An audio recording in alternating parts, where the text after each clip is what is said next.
Okay, guys, I took a little break, about 3 or 4 hours, so I can do some errands and let my computer render in the background. This tea tastes like shit. Gosh, but I'm really thirsty. Okay, anyway, I'm gonna finish off this route slash game. Because right now, I stopped at this one. Dang, I've been playing for about 11 hours? Without breathing, without a sound. And I love this sound. Is puddles and raindrops, or raindrops and puddles. You'll hear it in a few seconds. Yeah, I love this sound. Anyway, I know this scene is the second to last scene in this game. So, I am coming near the end of this game. I just want to say thank you guys for watching. I honestly didn't expect it to be 40 parts, because this is going to be part 38. I'm going to assume I have maybe 30, I have like 2 to 3 parts left. So, I didn't expect it to be this long. But I enjoyed it. And next I'm going to play probably Lily and Hanukkah over again. I mean, not for YouTube, just for myself. Probably Lily, like I said, her birthday's coming up. I don't really know the dates of the birthdays. But, yeah, I might live stream it, if possible. Anyway, the first day of summer vacation is a disappointment. I woke up. Water came down from the leaden sky in biblical proportions. I was optimistic at the time. A quick summer shower, I thought. Summer rain. You can never predict them, I thought. Torrents of rain for a few minutes, then it's gone. No such luck. The war of loves proved me wrong. Rain is relentlessly pouring down from the great blue sky outside, streaming down the glass of my window in small brooks and rivers and gathering together to form miniature ponds on the sidewalk or the walkways, whatever. Just like it has done for the past 2.5 hours. So I've been half-assedly cleaning up, in between half-assedly reading a book, packing my stuff on the side when I get bored of the first two. Don't you have a laptop or a phone? Oh, I forgot when does this take place? I think in 2000 something. It's not a new game. I mean, I know the game came out like a couple years ago, but I think it takes place like a few years prior to the release. 2001 maybe? I don't really know, but oh well. No. I remember people always said like the girls in this game would be like 25 or 26. And I know they're 18 right now, so that means this game... Hey, I can't even do simple math. Damn, I'm a simple bitch. Shit. Which means... Wait, they were 18... Wait, they were 18 or 19 in this game. They're 25 in real life. Wait, what?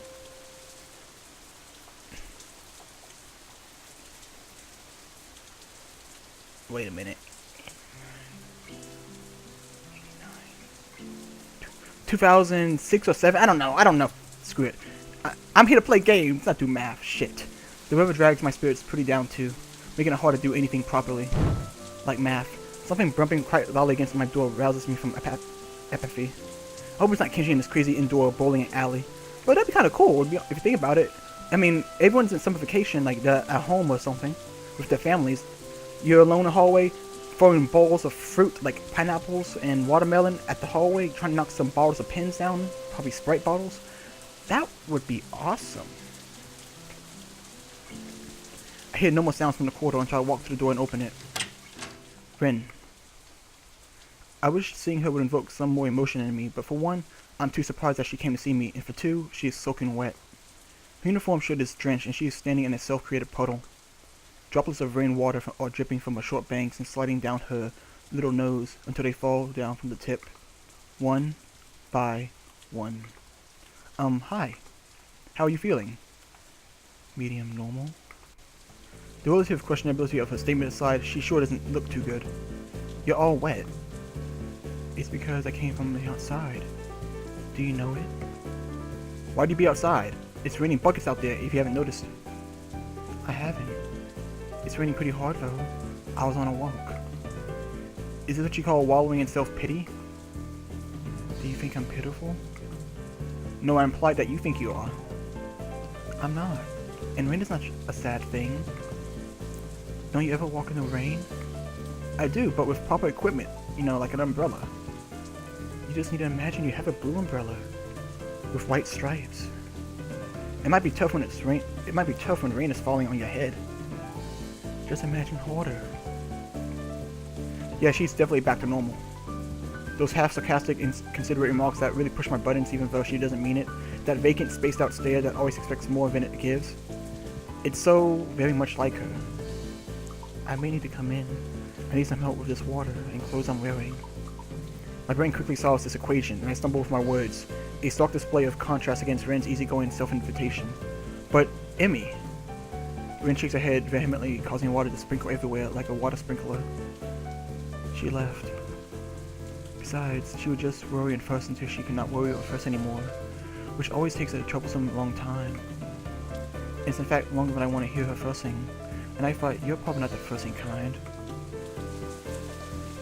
She slumps down on my desk for squishy sounds. Her silk clothes are making the desk and nipping on it wet, but she doesn't care. Okay, fine, I'll help you out. I have a towel somewhere. Do you want dry clothes? Is a uniform fine? I'm taller than you, but everything is fine. With a little searching, I find a fresh uniform and a fluffy towel from the depths of my closet. The towel in one hand and the uniform in the other. I turn to face Ren again, and uncertain of the next step. There's something wrong with me. A normal guy would just... Stop worrying. It is not a problem. She probably could see right through my hesitant demeanor. As if I was completely transparent to her. I push my anxiety away and concentrate on the 8 buttons lined on a shirt just like mine has. Only the first button is an obstacle. After getting it off, after getting it over, I undo the others with slightly less shaking hands. Throwing the silk shirt aside, I reveal Ren's pale upper body, shrouded only in a light blue brassiere, which instantly reminds me of her saying it's her favorite color. You know, I like this picture because look at her eyes. They don't look green anymore. They look like a blue-green. I wish I had blue-green eyes. I mean, I ain't gonna lie. I always wanted bluish green eyes. Green over blue, obviously, but and sadly, my eyes are only like hazel brown, like coffee. That sucks. I try not to think too much about it. But it's hard not to look at a body with what I can figure only as mixed feelings. I don't know what to think of this, so I just watch her. Ren looks brittle. She's like a shell, a fragile thing just barely holding together. Her ribs, each of them visible under her pale skin, are moving up and down in the rhythm of her breaths. Ren always struck me as quite thin, but I realize now that the manic creative period before the exhibition opening might have caused her to lose weight. Did she eat properly and enough? Definitely not, and probably not. This ugly, yet beautiful bare minimum of a human body that belongs to someone I care about is a contradiction of aesthetics in itself, oddly becoming of her. My eyes follow her collarbone, to her shoulder and down to her arm, until the abrupt end. No, it's less than the bare minimum. I think with a passing pang of sadness and some guilt for thinking like that. Her arms, degenerated into almost nothing but bone and skin due to lack of use, look very short now that the long sleeve of uniform not covering them. My lack of any negative reaction makes me think that I've actually grown pretty accustomed with the various physical abnormalities of my schoolmates. I always wonder why Ren keeps her shirt sleeves long, only tying them in a simple knot at where the elbow would be. It seems a bit impractical, but then again, she's not exactly the pinnacle of practicality. Maybe she likes it. Maybe it's somewhat important to her. Maybe there's no deeper meaning to it. I feel like asking, and almost do, but Ren's miserable state requires a higher priority of my attention. She stopped talking too, after we ran out of spiky greetings. I guess there's no need for chit-chat then. I pick up the towel from the bed and wrap it around her head, rumpling it all over her hair until most of the rainwater is hopefully soaked into the fabric. She peeks from below the tower at me, looking up with impassive eyes. It looks like she wants to say something without saying it. It's that kind of look. But I can't read what she's thinking about from her face, so I just keep on fussing with the towel around her shoulders and hair. The silence is oppressive, terrifying. Communication between us has suddenly been reduced to moments of my hands in the towel, and Ren swaying her body to and fro. My jagged breathing in her quiet breaths, trying to find a common rhythm that just is not there. I think I can hear her heartbeat, or maybe they're just mine redoubled. As I brush a rogue strand of her hair aside from her ear, Rin suddenly presses her cheek against the back of my hand. The contact is electric, a jolt of current surging through me. Whether she seeks comfort, warmth, or just my touch, I wouldn't know, but I can't help touching her back, caressing her soft cheek with my hand. And with closed eyes, she kisses me on the fingers, counting the joints with her lips. I am saddened beyond my expressive capability.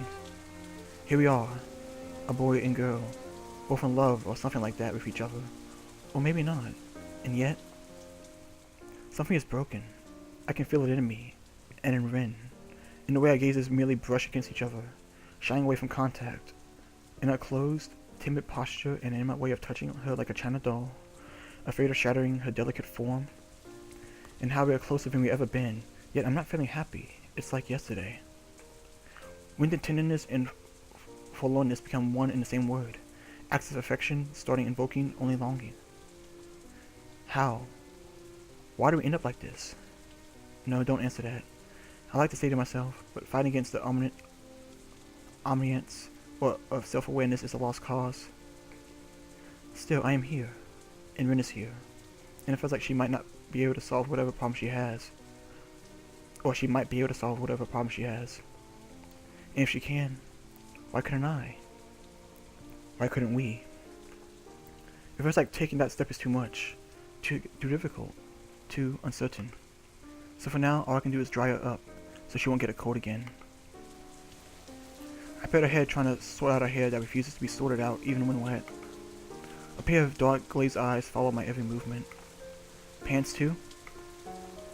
She nods an answer, leans back and spreads her legs for a grotesquely inviting gesture that makes a nasty feeling crawl up and down my spine like a bad premonition. It's not enough to sober me though, as the silence is starting to make me feel detached from myself. I move automatically without even thinking if I should talk to her about this, or at least about something. The silence is a spell. A pact that has bound us to this private world made of the dull sound of rainfall, and the soft feel of her skin against my fingers.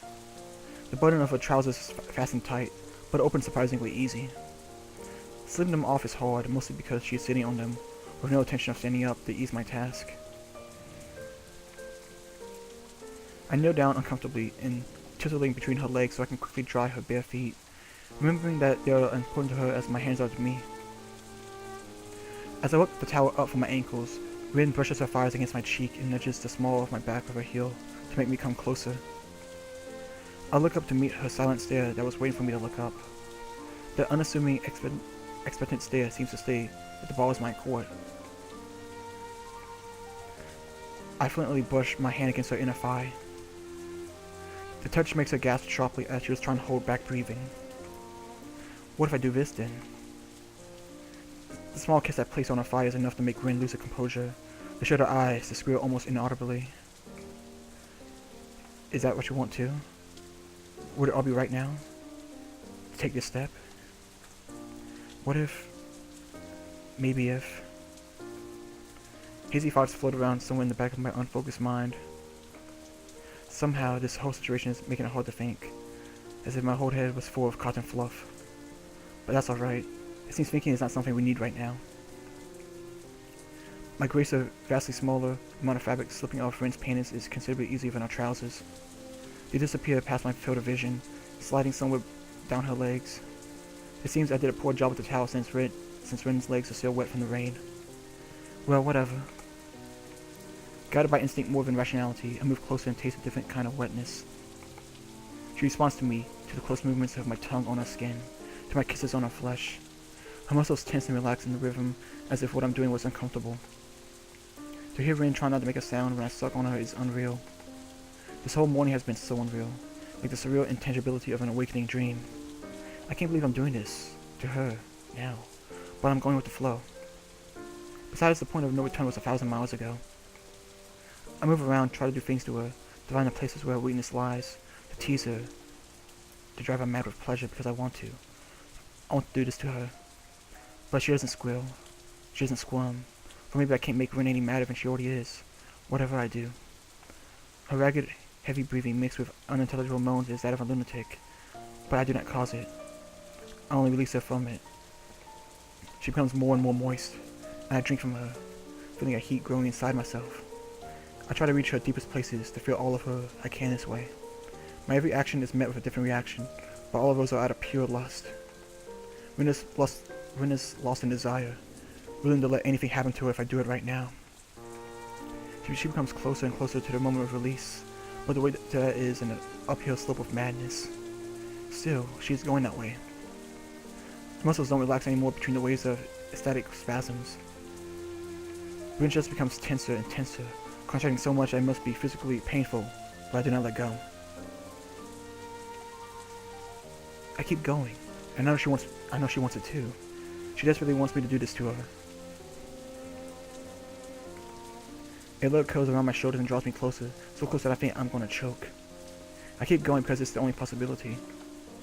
As I push the button that drives her into gasping for breath, locking her leg into a cramp against my back, losing her leg into sensation, at that precise moment I seem to forget all that was meant to be, all that should be. All I know is that she came here, and I think there was a tower at some point too. Sorry. None of it matters. All that matters is this, what we have now. And our love is so strong and so great. The rain just stops for no apparent reason. What the heck? Sorry. Her orgasm surges through me too, exciting me in a completely new way. It makes me feel anxious, nervous, bothered. As her body relaxes, I try to kiss her down there again, but it startles her, causing her to jump. No. So, enough.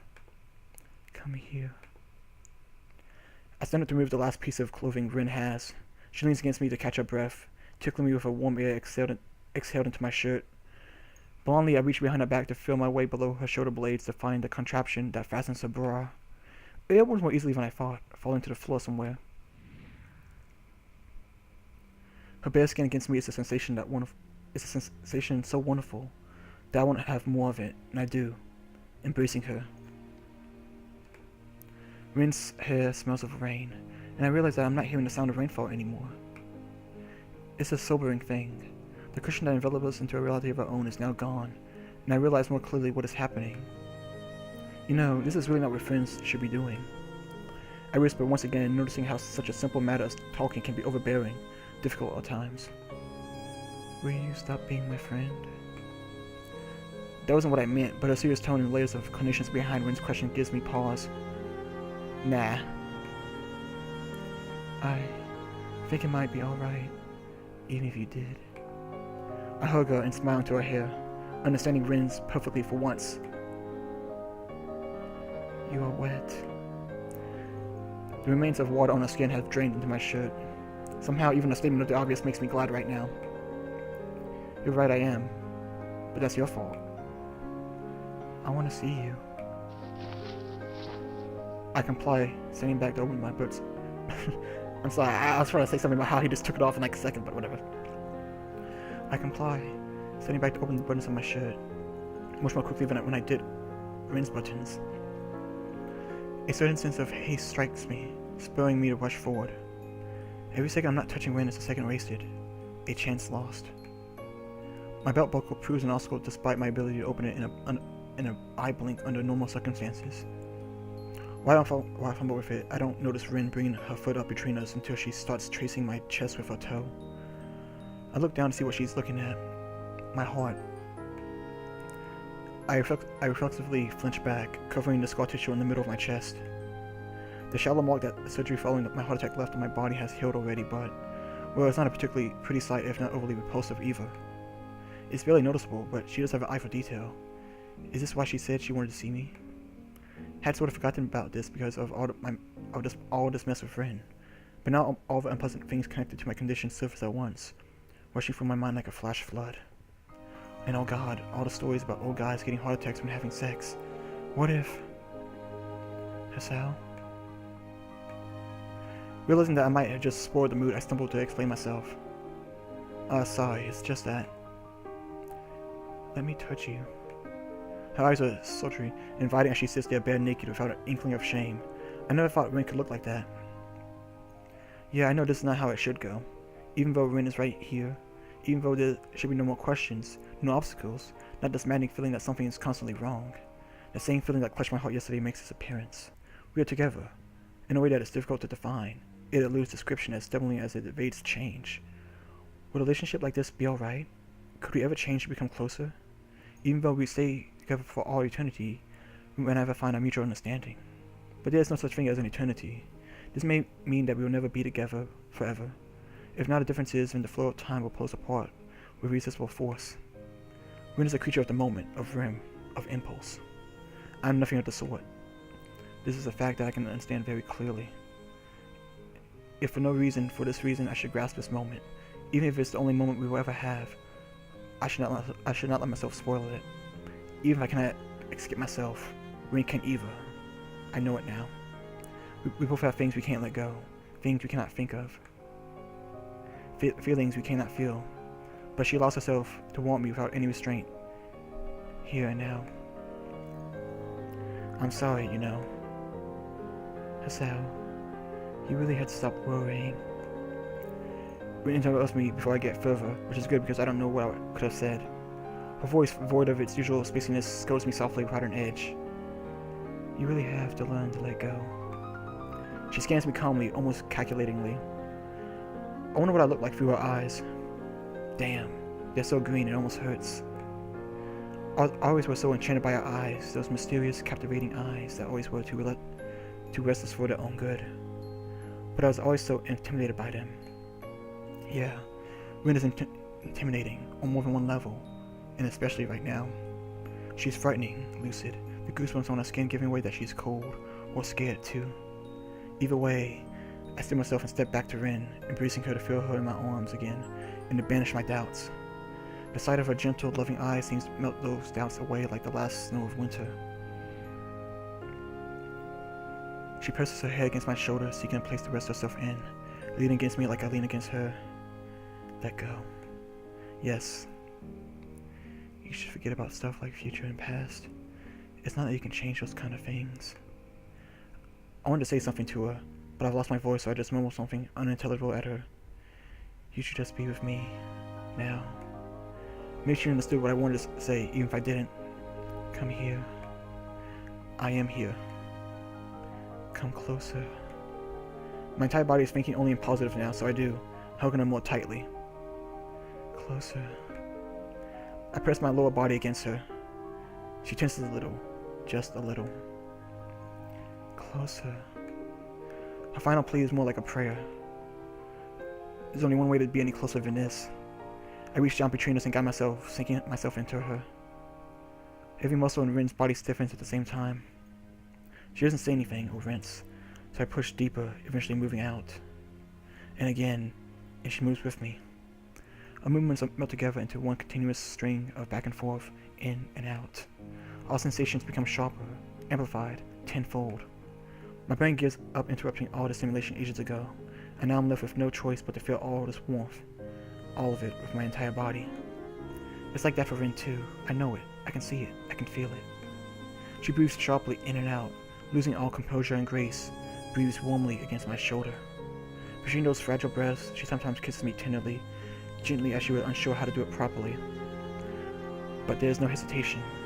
Desperately clinging to me, drawing me closer so that I can feel all of her.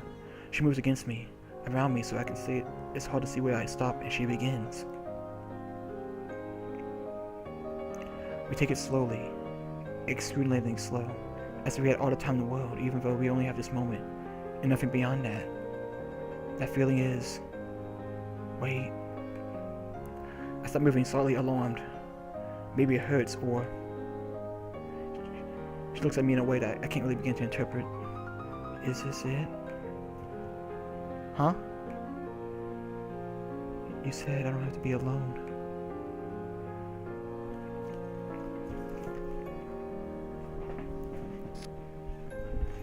Her eyes are full of innocent, fuzzy-headed confusion that makes me chuckle a little and pet the back of her head.